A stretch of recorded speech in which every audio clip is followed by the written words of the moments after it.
This is our 19th Inspiration Lab. We are at the Living Lab, so that's why we make the lab reference all the time. The Inspiration Lab is meant to bring together people from science and people from practice. Because we believe that in the collision of those two worlds, real ideas accumulate and real ideas come forward. And actually that is what we're looking for, because we're looking for inspiration, and we hope that you will find your inspiration here. I do need your help with this, so it's not only listening. A really big part of what we're going to do today is talk and discuss and think about the future of money, because that's the subject of today, as you probably know.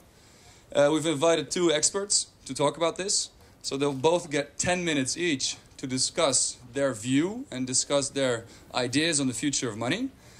After which we will have a dialogue between the two of them to share it or find some common grounds, or maybe not find any common grounds about the future of money. And then it's up to you. And then we're going to ask you to be involved in the discussion and in the interaction, because this is a place for interaction. We don't want one-way roads all the time. We want to get the crossroads. We're going to find the connections.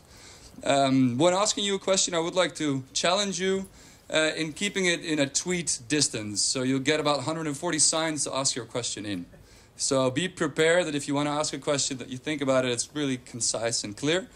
If you want to use a real Twitter, you can use #InspirationLab, and then you'll also find all the other people that are using this. Without further ado, everyone coming in, there's still some places here in the front. You're more than welcome to sit down there, otherwise other people will have to stand up. Like I said, we've got two speakers who are both going to share their views on the future of money. We have Jan Willem Burgers, who's a scientist or an educator and an entrepreneur. And we have Edgar Wortman, working with Stichting Ons Geld. He's an advisor for Stichting Ons Geld. And he's going to talk a lot more about that in a minute. So first of all, I would like to ask Edgar to come to the front, and let's give him a hand of applause for his 10 minutes. Okay, thank you. This is my first Inspiration Lab, so let's see how I will get through it. My name is Edgar Wortman, that's here on the front, and I'm going to talk about... It doesn't work. Hello? Now? Yes, I'm going to talk about money. I don't think I'm really that much going to talk about the future of money, but about the reality of money. I think that's very important to first know that reality and then start thinking about the future of it. Well, and what is this reality of money? The reality of money is that it has to be made by someone. And who makes it? Well, the state makes the small change, the coins. Central banks make banknotes. And then commercial banks, they are the ones who create our money. So when you get a bank license as a commercial company, then in fact you get a privilege, a very important privilege, the privilege to create money. But the strange thing is that it doesn't say so in the law. The lawmaker does not know, or does not say, or does not mean that when you give this bank license, when you get that bank license, that you get this privilege of creating money. But still, the reality is so that if you have this license, then you can create money. And banks create a lot of money. They create 95% of all the money that's out there. So they dominate the money system. As a whole, the banking system dominates the money system. And this domination of this book money, the scriptural money that they make, that started in the 70s. That was when the gold standard was abandoned. And then, well, what you see here is the green line. That is the money creation by commercial banks. The red line is money creation by government and central banks combined. And what you see here is, well, prosperity. There's growth in this rising line. There's also a lot of inflation in it. For instance, inflation of this Disneyland speculative economy that's above the normal economy and that jeopardizes our real economy. You also see another line here. Here the red line is the growth of public debt. And you see there's some correlation between this privilege that bankers have to create money and this position that the state gets in as a debtor of bankers. The state has to borrow money to operate from the bankers who have this privilege to create it, without the law saying that they have that privilege.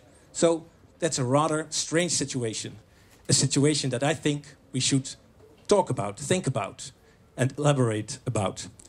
Mr. Zalenga of the American Monetary Institute does this, and he came to the conclusion that over time, whoever controls the money system controls the nation. And he does not only mean that this means that a nation as a debtor of banks will be controlled by banks, but that the whole nation within in its veins is controlled by those who control the money system. Now, what is this nature of the money that banks create? You could say it's not money at all. It's a derivative of money. It's a promise of money. It's a promise of payment.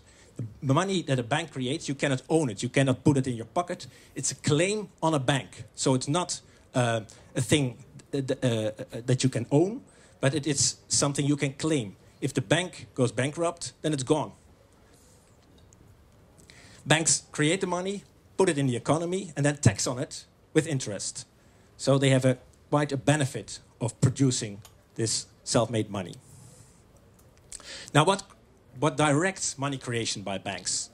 Are banks philanthropic institutions that think, well, let's make money for those who really need it?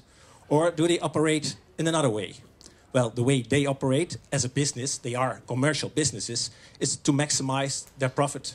They have to make money with the money that they create.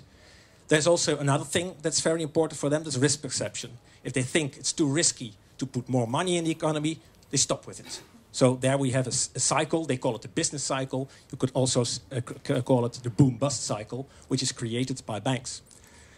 Banks, or let's say this money creation by banks, is a matter of self-interest. It is an exploitation of the money system.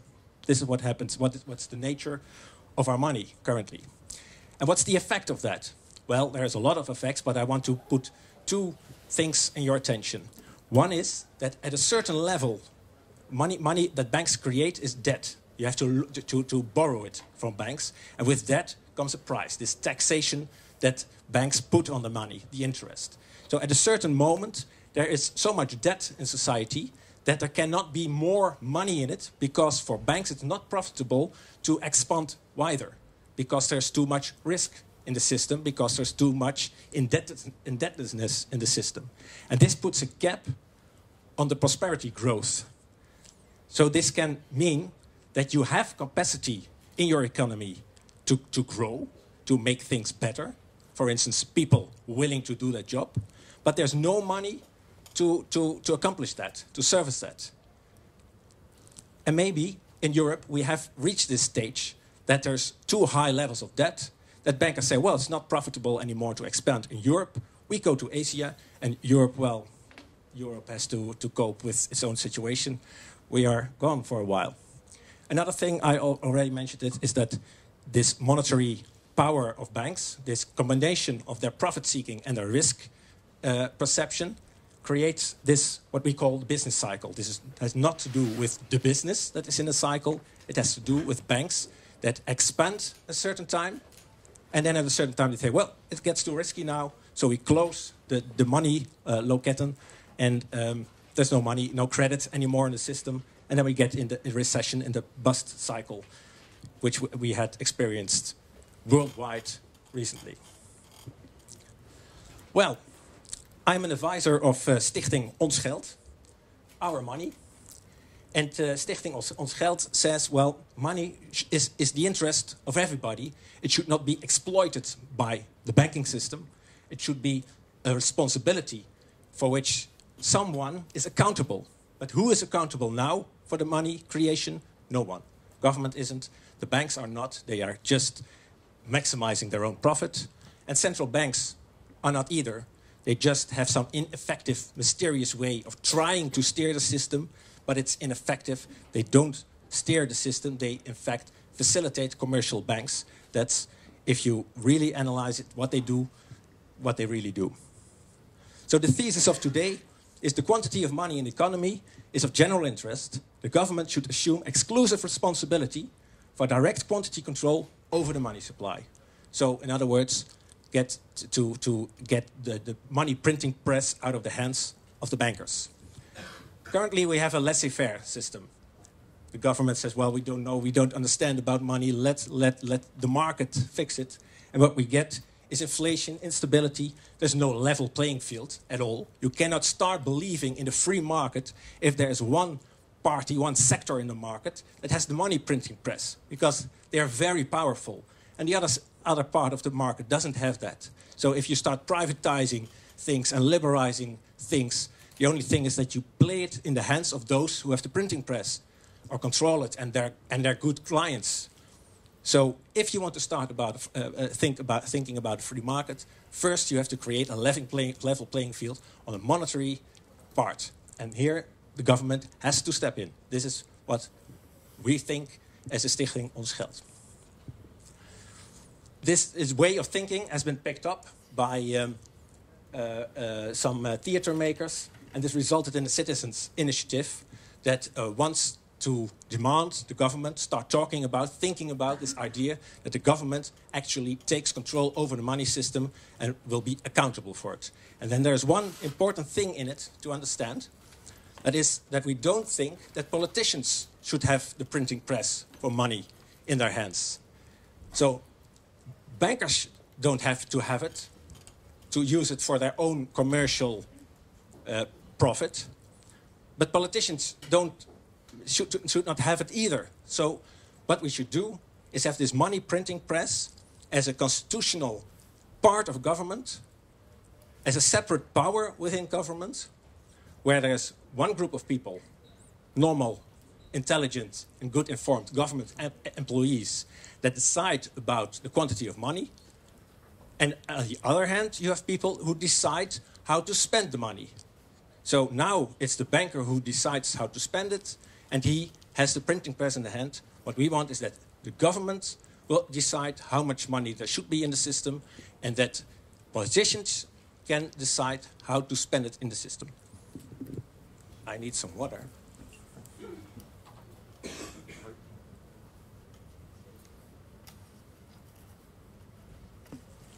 Now, we're not alone with all these ideas. There is a movement of monetary reform, international movement of monetary reform. And here you see some big faces and big names who are in this movement. And one element in the way they want to solve this money problem, this monetary problem, is that there has to be a separation of the money that we use and banking, the commercial business of banking. And what would such a separation look like? Well, first we have to understand how it is now. Scriptural money, book money, is on the balance sheet of banks. So here you see, this is the liability part of the balance sheet of banks. And here you see, let's say 95% of our money. It's a liability of banks. What's the idea now of monetary reform? That is that this liability of banks will be transferred to real money. Not a liability, not a claim, but real money that you can own, actually. And then banks, to serve their clients who have this money on their account, have to buy that money from the government. The government will be the party that actually creates the money. So to have a transition, first the government has to create this 95% of all the money in the economy and sell it to the banks. Banks don't have to pay for it. They can go on credit in this. They can go on treasury credit. So in this picture, you see that the liability, 2 minutes to go, the last 2 minutes. Okay, that here you see that the liability of banks, this is the money on account, has been removed from the bank's balance sheet. It's now your money. And the bank has bought this money from the government and it did this on credit. So now on his balance sheet there is treasury credit, and the government has a claim on banks. And now the roles are different. In the beginning we saw that the government is a debtor of banks. After this transition, the government is a net creditor. And the government can say, well, as a creditor, we could cancel the public debt that's on the bank balance sheet against this credit that we have given to the banks. The government can go a step further. It can say, well, let's also give the citizens of our country a dividend, because the government has a lot of money on its balance sheet and it doesn't need all that money, so it can pay it out as a dividend to the citizens. And then the mandatory thing on this will be that all the citizens have to pay off their debts with it. And then we get this picture. The citizens get a dividend, they pay off their debt. The money in the system doesn't change. It's just the same system, but what has been changed is that the power that banks have, because they had this privilege of printing money, that has been shrinked, is gone, is smaller. And the power that the government has and that citizens have is grown because they have more unencumbered wealth in the economy, less debt, less burdens of debt. There is a Mr. Kumhoff who worked for the IMF. He currently works for the Bank of England. And he had that, what I just showed, as a model. And he proposes, well, just see what would happen if we do that. And then he says, well, among all the things that would happen is that we have a much better control of the money system. It could be very stable. And we have a large output gain of 10% just by doing this transition, which in fact is something that is just in the books only, but it's also very liberating. What we then get is a different government, a government that doesn't have to pay rent on government debt, so it can lower taxes. It's also a government that has to spend new money into circulation, that's 1 to 2% of GDP annually. And it's a more effective government that's not anymore a debtor of banks, but a sovereign government that, well, has its own money power constitutionally in its own body as a government. We get also a different society, a society that's not limited anymore in its prosperity growth, that really can go for making things better, cleaner, more efficient, less polluting. And we get a world where there is a real level playing field, where there's not one group of people that have this advantage of having the money press that is in the government's hand and, well, constitutionally organized. So we have a world where there's much more equity in the hands of everybody, and where you get really a free market of a lot of people doing new business, having more new diversified aanbod, supply and demand. Well, the invitation is to join us. This is the website of the Stichting Ons Geld. This is the website of a sister organization in the UK that has a lot of information about the subject matter. And this is a website where you can join the Burgerinitiatief, so that politicians in the Netherlands have to start talking about this subject matter. Thank you.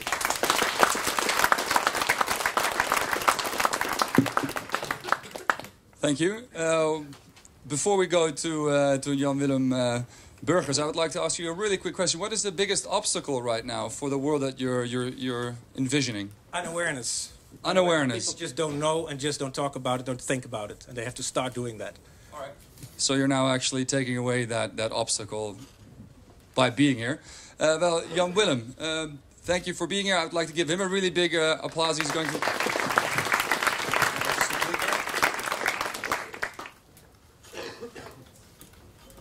All right, hello everyone.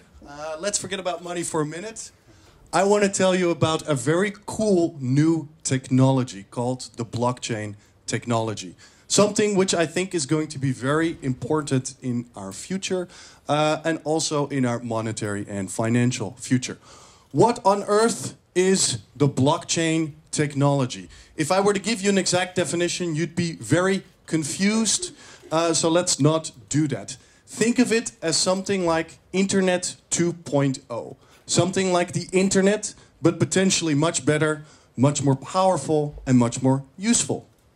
So what can we do with this blockchain technology? We can create networks. Networks of computers. The most famous of such networks, and the first one, is the Bitcoin network. But there are, in fact, about 300 or 400 other networks currently in operation, including the Litecoin network, the Blackcoin network, and so on.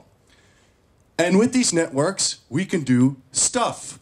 Some stuff that we can already do, like cloud storage, but potentially much better. We can also do new things. For instance, building online identity cards. Something like a passport for you on the internet. So the way to think about this blockchain technology is to think about something like electricity, right? You don't use electricity for one kind of thing. In fact, you can use it for many kinds of different applications. And in fact, you can never stop thinking about what you might use it for. The blockchain technology is the same kind of thing. All right, so what is all the deal about money then? Because every time you hear about Bitcoin, you hear about money.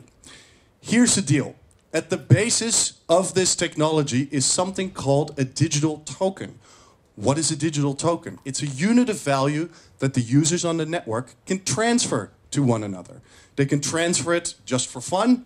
Send me Bitcoin for fun any day. They can also transfer it for goods and services, and you can trade it on markets. So you can exchange it for dollars, for euros, for yen, etc., for gold, for silver, for whatever you want.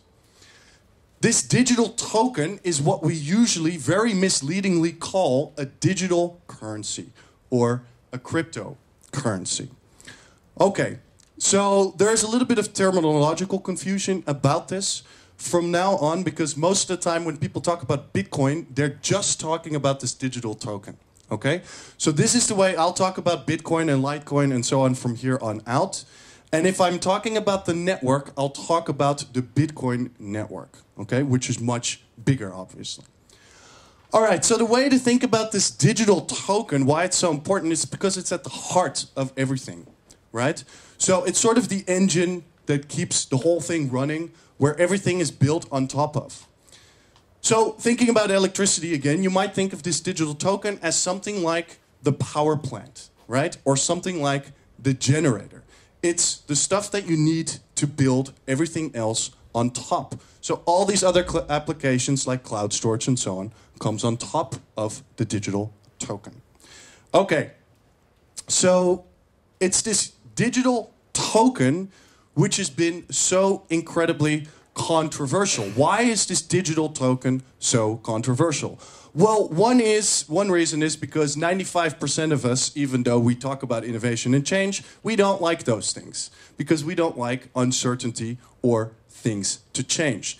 If you don't believe me, I suggest you look into the history of innovations. I challenge you, look at the introduction of the car, the airplane, the internet, or anything similar. There's always a massive, massive resistance to these innovations. But there is also very specific reasons. Why? Because we think of this digital token like money. And it challenges fundamental ideas we have about money, such as that money should be regulated and controlled by the government. Now, many of these assumptions are plain wrong, as we've just heard. Many people don't know how this actually all works. But this is what it challenges nonetheless. And this is what Bitcoin, Litecoin, and so on face.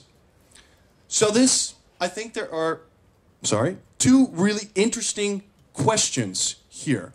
One, does Bitcoin, does Litecoin, and so on, do these need to become successful currencies in order to be able to do all these other things with these networks? Okay?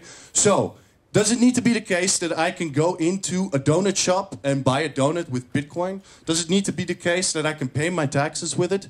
In order for all these other things that you might be able to do with these networks to work? The answer, in my opinion, is no. So you might think of something like Bitcoin as something like a commodity. So something you might trade on a market similar to gold or silver. And if the price could even be quite volatile, you could still do a whole bunch of other things with these networks, okay?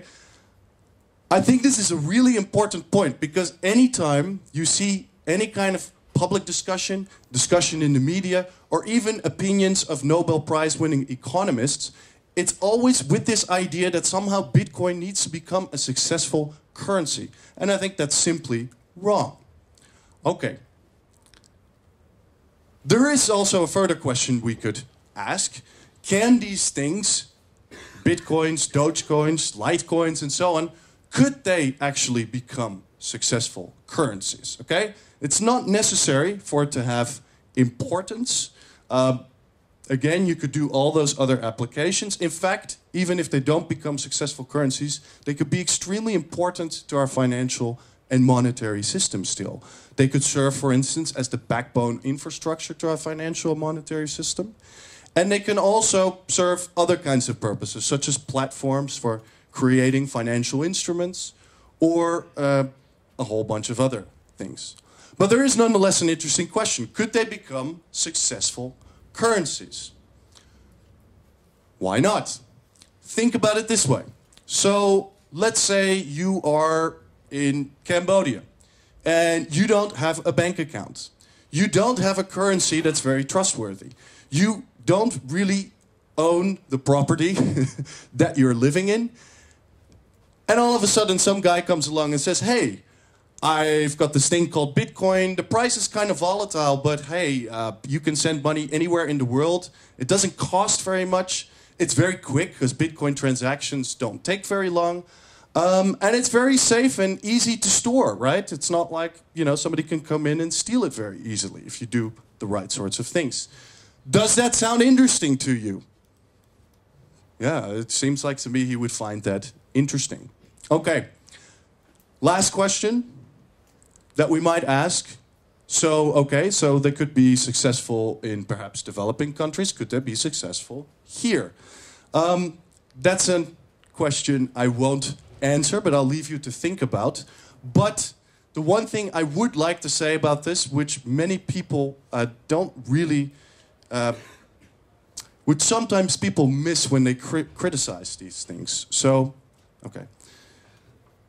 So this technology, the blockchain technology, is extremely flexible. I've already told you, you can do a whole bunch of different things with it, okay?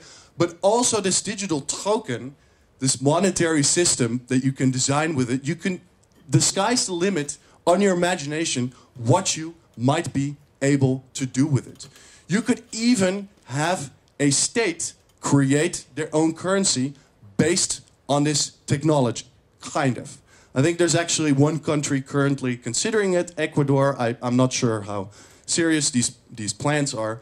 I'm not endorsing this. I don't think that's a particularly good idea. I'd prefer my money not to be owned by anyone except by me. Controlled by anyone, sorry, except by me. That's including the state, by the way. But anyway, so I just want to close by saying, think about that. It's very flexible. You can do a whole bunch of things.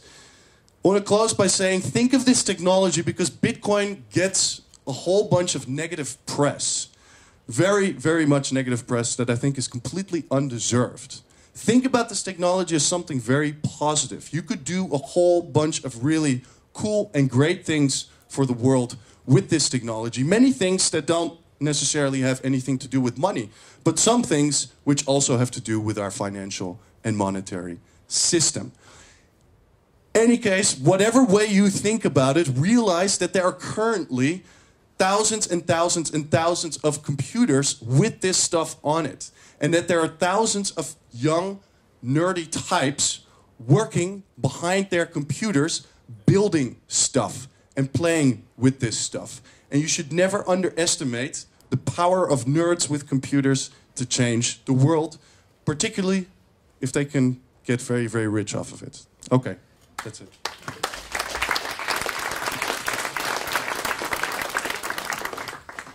Thank you for not talking about the future of money.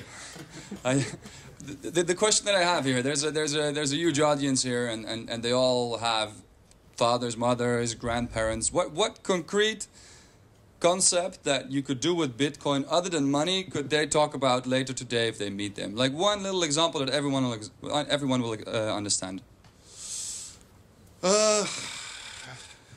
Cloud storage, social networking, email. So cloud storage, it was on the board. How does cloud storage through Bitcoin work? Okay, so there are actually applications built on top of Bitcoin. So what you usually have when you have, for instance, Google Cloud, what happens is your information gets put on usually 3 different servers owned by Google. And what happens with, for instance, JSTOR, which is a cloud storage service, what happens is it actually gets sparsed up into a whole bunch of little pieces and spread out over an entire network. So it makes it, in fact, it makes it much cheaper to do cloud storage, and it also oftentimes makes it much safer. Yeah. All right.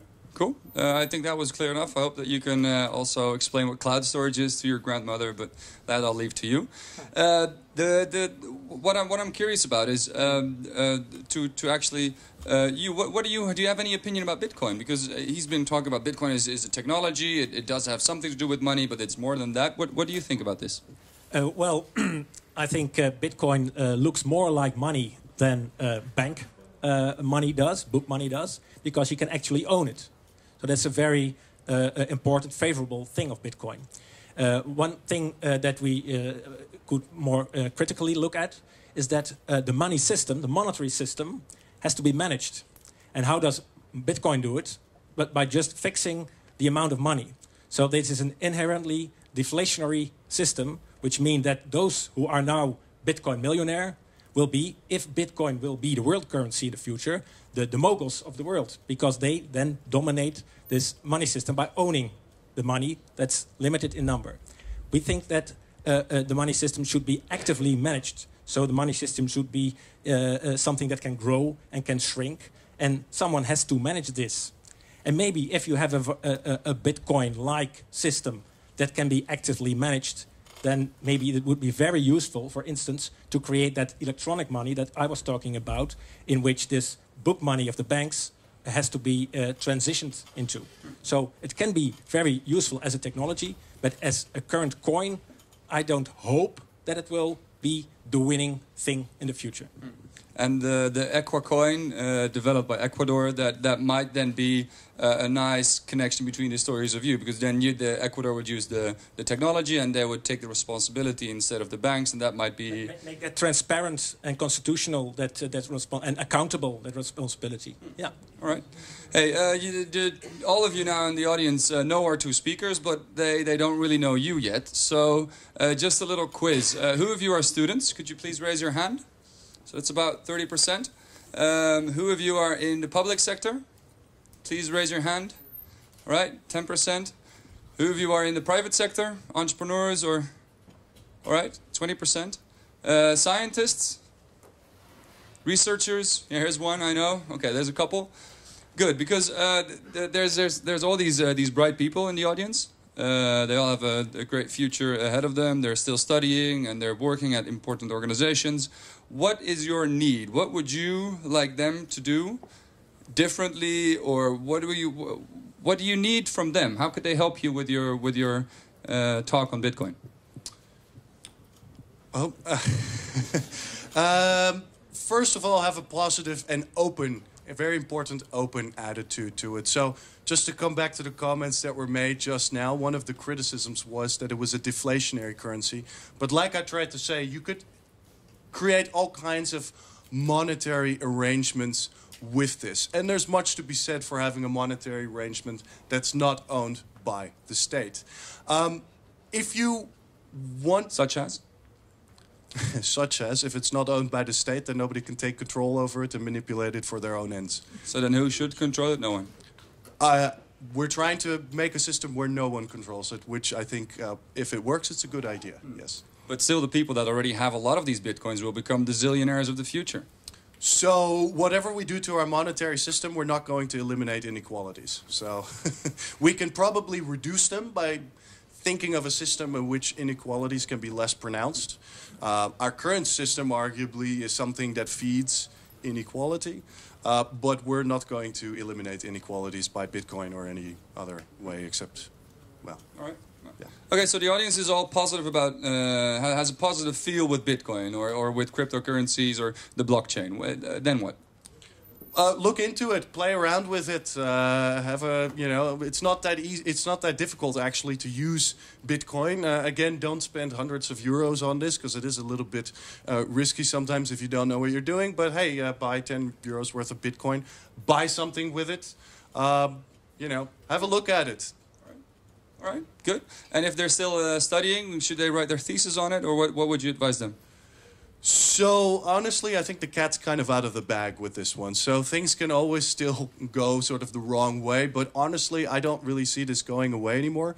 If you want my advice, learn, you know, a lot of great social science kind of skills and learn how to program as well.